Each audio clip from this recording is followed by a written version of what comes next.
Bueno, hoy vamos a tocar el tema de la presión arterial. ¿Qué es lo que es la presión arterial? Es la que ejerce la sangre contra las paredes de las paredes de las arterias, cuando esta es bombeada por el corazón. Es imprescindible para la circulación, obviamente, de la sangre y también el aporte del oxígeno y de los nutrientes. ¿Cuáles son sus componentes? La presión arterial sistólica y la presión arterial diastólica. ¿Y qué es lo que nosotros entendemos por sístole y diástole? Nosotros conocemos que la sístole es cuando el corazón se contrae, o sea, las aurículas del corazón se contraen, y la diástole es cuando los ventrículos del corazón, las dos cavidades que están debajito del corazón, se relajan, ¿verdad? Eso nosotros sabemos que es sístole y que es diástole.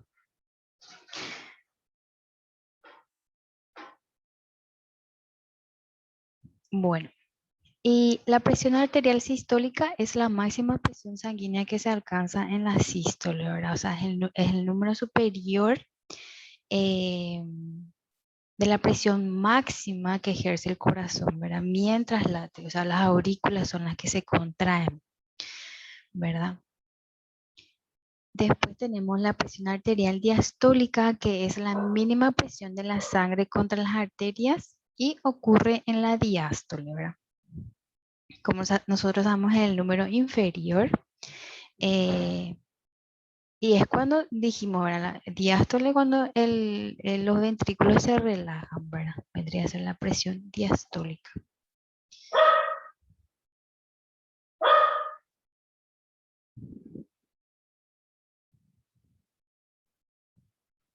Bueno, los valores normales, como vemos aquí en la imagen de la presión arterial, en un adulto de 18 años y más, bueno, a partir de 18 años, ¿verdad? Tenemos que la óptima vendría a ser menos de 120 y menos de 80, podría ser 119 y 79, ya una presión arterial normal, ¿verdad? Y normal, como dice acá, podría ser menor a 130 y menor a 85, ¿verdad? O sea, lo mismo. Una prehipertensión ya vendría a ser ya más a partir de 130 y 85 ya se considera presión, prehipertensión o grado 1 también se le conoce. Y la hipertensión ya es a partir de 140 a 90, por ejemplo, cuando el paciente permanece con esa presión, ¿verdad? Por más que ya le hayamos tomado su presión de lunes a viernes en el mismo horario y más de 3 veces, ¿verdad? Y el paciente estando tranquilo, nos llega a hacer una presión de 14,9, por ejemplo. Eso ya es considerado que el paciente tiene hipertensión. No hace falta que nosotros hagamos todo el de lunes a viernes el control y recién cuando terminó el viernes, el sábado, nosotros empecemos a medicarle. No, es importante que nosotros empecemos en el día, que en el día lunes a empezar a medicarle ya al paciente. Porque no es normal que el paciente estando relajado, sin nerviosismo, sin haber fumado o tomado cafeína, nada, ya te haga una presión así, de 14,9, ¿verdad? Bueno, entonces nosotros nos quedamos con un valor normal u óptimo, ¿verdad? O sea, un valor óptimo menor de 120 y menor de 80, tanto en la sistólica como en la diastólica, ¿verdad? Milímetros de mercurio, obviamente, siempre así se mide. Bueno, el equipo necesario para la medición de la presión arterial, necesitamos el esfigmomanómetro, que todos conocemos, que tenemos sí o sí en nuestras casas. También tenemos el que es automático, ¿verdad? Que no es tan recomendable, ¿verdad? Pero se utiliza, ¿verdad? Después necesitamos de un estetoscopio para poder escuchar los ruidos de Korkov, ¿cómo se dice? ¿Cómo se llama? Bueno, después tenemos los tipos de medición arterial. Método palpatorio que se utiliza el esfigmomanómetro, no más, sin el estetoscopio. Y método auscultatorio que se utiliza el esfigmomanómetro y el estetoscopio. Y como les dije, se escuchan los ruidos de Korkov. Aquí tenemos una imagen de un método auscultatorio que la doctora le está tomando con el estetoscopio, ¿verdad? Este es el esfigmomanómetro. Y aquí en el método palpatorio que la doctora solamente le está tomando con los dedos, ¿verdad? Esa es la diferencia. Los ruidos de Skorkov, que como les dije, nosotros vamos a escuchar solamente con el estetoscopio en los oídos. Y describió 5 tipos de sonido, ¿verdad? El primero, el sonido de rotura, ¿verdad? Que es el primero en la presión sistólica. O sea, el primer ruido que nosotros escuchamos ya es la presión sistólica. El primer que nosotros escuchemos es ya la presión sistólica y nosotros tenemos que acordarnos en dónde llegó ¿cómo se dice? Ay, les voy a mostrar por qué, o si no se van a confundir. Pucha, quiero la imagen. Bueno, en el manómetro, este manómetro, ¿verdad? Lo que le va a marcar el primer ruido. Por ejemplo, el primer ruido hizo en el 120, ¿verdad? Milímetros de mercurio. Y ahí te tienen que anotar ya en su cabeza, bueno, tiene 120 o 119 o 100, etcétera, etcétera. Bueno. El segundo ruido son los murmullos en la mayor parte del espacio entre la presión sistólica y diastólica, o sea, el tut, tut, tut, tut, que nosotros escuchamos, ¿verdad? El tercer y cuarto se oyen en presiones dentro de 10 milímetros de mercurio sobre la presión sanguínea diastólica, descritos ambos como golpeando pesadamente y acallando, ¿verdad? O sea, tut, tut, tut. Bueno, eso vendría a ser el ruido, ¿verdad? O sea, que se va apagando el ruido.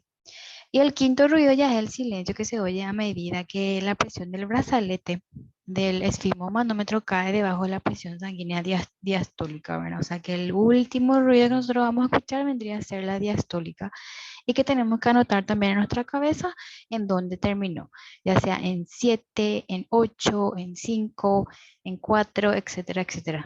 Tenemos que tener buen oído también para escuchar los ruidos de Korkov. Bueno,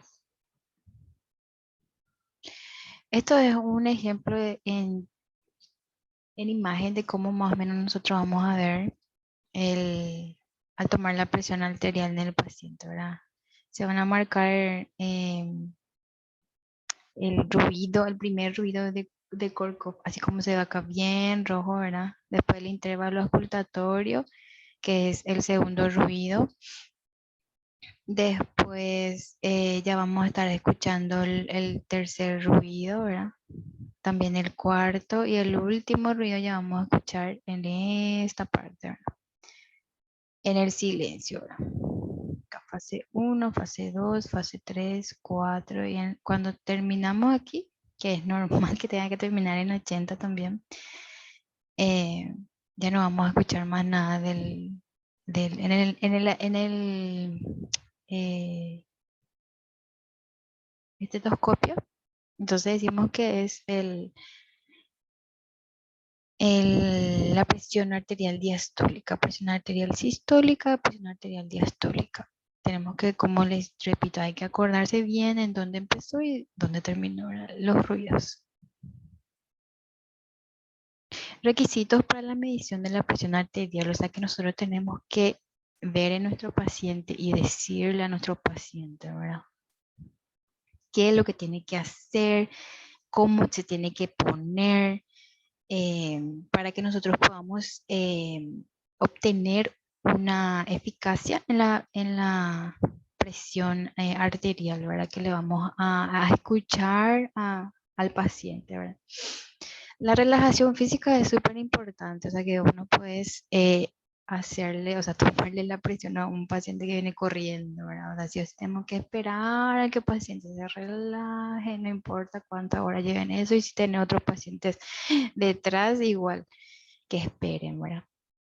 El reposo durante 5 minutos antes de la medida, y eso también es importante, o sea que no hace falta que el paciente haya corrido miles de kilómetros para llegar a su consulta, ¿verdad? Contigo. Entonces, al hablar y eso, sí o sí aumenta nuestra presión arterial, entonces nosotros tenemos que esperar No hablar con el paciente y esperar 5 minutos antes de tomarle la presión arterial, ¿verdad? Evitar actividad muscular isométrica, espalda y brazos apoyados. eh, ¿Cómo se dice? En la mesa. Tiene que estar a nivel del corazón, el brazo izquierdo primeramente que vamos a escuchar o a sacar la medida, ¿verdad? La presión. Tiene que estar a nivel del corazón, el brazo, y las piernas no deben estar cruzadas. Sí o sí el paciente tiene que estar recto, o sea, la espalda que toque la silla, o sea, la cabecera de la silla, las manos que tienen que estar encima de la mesa del escritorio del doctor y que tienen que estar a nivel del brazo, y las piernas no deben estar cruzadas. También debemos evitar medir cuando el paciente está enojado, cuando está nervioso, cuando la vejiga está represionada, o sea que tiene ganas de irse al baño, etcétera, etcétera. O sea que eso son lo que hay que evitar para que nosotros podamos tener una óptima presión arterial del paciente, ¿verdad? La relajación mental también es importante porque el ambiente en la consulta debe ser tranquila y confortable, ¿verdad? Eh, Tiene que haber, o sea, que el paciente si ve que tiene un poco de miedo, nosotros sabemos que eso va a elevar un poquito más el, la presión arterial, entonces nos va a hacer sacar una medición errónea ahora. También tenemos que reducir la ansiedad, justamente como le dije, la expectación por pruebas diagnósticas, minimizar la actividad mental, no hablar y no preguntar nada, ¿verdad? O sea que tenemos que hacerle al paciente que esté súper, súper tranquilo. También, como le dije, que no tiene que consumir cafeína o tabaco en los 15 minutos previos a que se saque la presión arterial.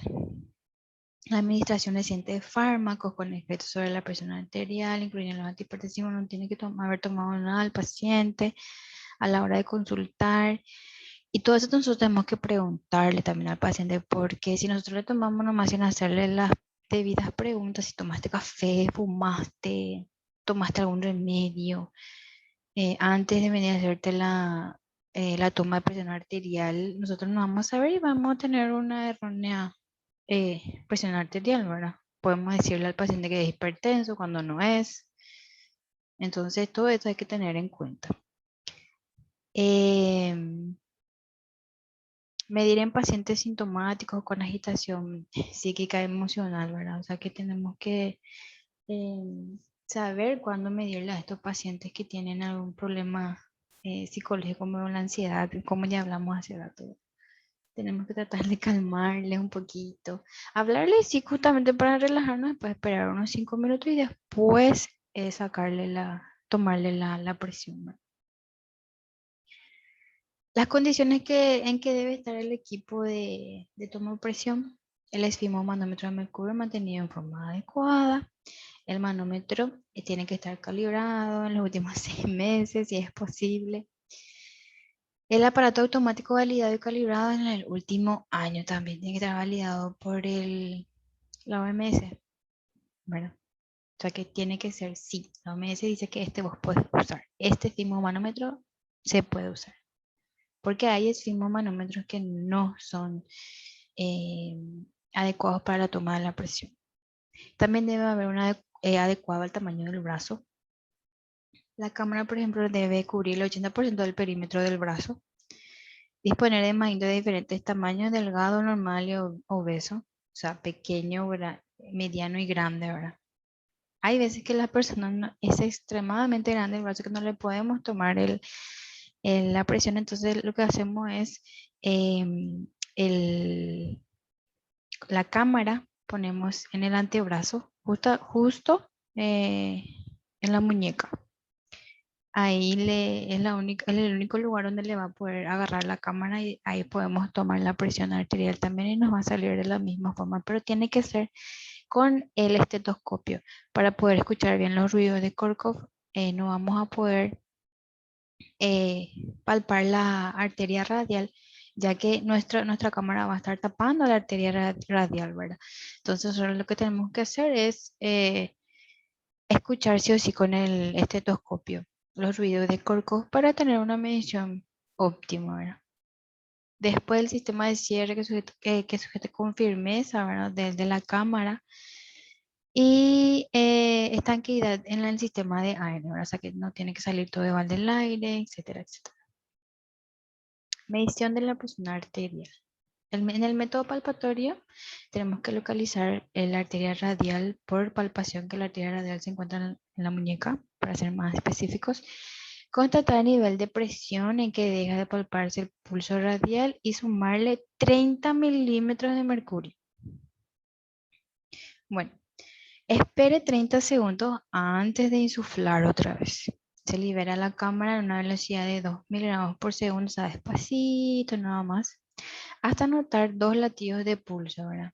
Esto mostrará la presión sistólica palpable, ¿verdad? O sea, nosotros vamos a sentir cuando estamos teniendo nuestro dedo índice en la arteria radial, vamos a sentir un latido, ¿verdad? Entonces, ese primer latido va a ser la presión sistólica. Después, cuando nosotros ya no podamos más sentir ningún latido, entonces esa va a ser la última. En nuestro caso vendría a ser el quinto ruido de Korkov, pero no. En el método palpatorio vendría a ser el último ruido, o sea, el último sentir del latido de la arteria radial, ¿verdad? Esa la vendría a ser la presión diastólica, ¿verdad? Pero es muy difícil de diferenciar con este método palpatorio, ¿verdad? Porque nos puedes confundir. Aparte que tenemos que sumarle 30 milímetros, entonces se obvia este método para la toma de presión. Se obvia. A no ser que estés en el quinto infierno y no tengas manera de tomar la solamente tengas tu manómetro, pero no tengas el estetoscopio, ¿verdad? Entonces, es la única manera, pero es muy difícil de realizar, o sea, que nos salga así preciso y exacto. Entonces, siempre se utiliza el método auscultatorio, ¿verdad? Gracias a Dios, en todas las farmacias del Paraguay se venden el esfimomanómetro que está reconocido por la OMS, ¿verdad? La Organización Mundial de la Salud. Entonces, si no es tan caro, podemos tener acceso a eso. Y entonces nosotros en nuestra casa no tomamos la presión arterial de nuestra mamá, papá, hermano, hermana, etcétera, etcétera. Bueno, y sí o sí el esfimomanómetro viene con el estetoscopio para que nosotros podamos utilizar este método, el método auscultatorio. Y te dice que debo tener que colocar primero, ¿verdad?, la cámara por alrededor del brazo. No tiene que estar muy apretado tampoco al brazo del paciente. Después de eso, nosotros debemos colocar el estetoscopio sobre la arteria braquial que está, bueno, del lado derecho. En el lado izquierdo, en el lado izquierdo vendría a ser hacia, a ver un poco, hacia donde está nuestro dedo pulgar, ¿verdad? Así nosotros tenemos que buscar la arteria braquial, ¿verdad? O humeral también se llama la arteria. Y una vez que nosotros encontramos eso, ya podemos empezar a insuflar, ¿verdad? Insuflamos hasta que nosotros nos escuchemos, o sea que no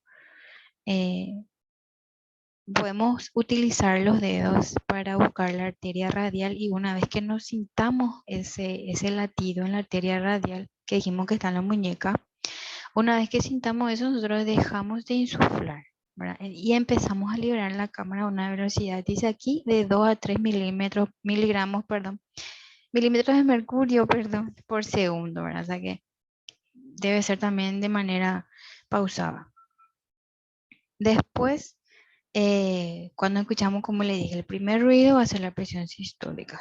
Cuando va cesando el ruido hasta el último ruido, entonces va a ser la presión diastólica. Y se debe realizar 3 veces para constatar la presión.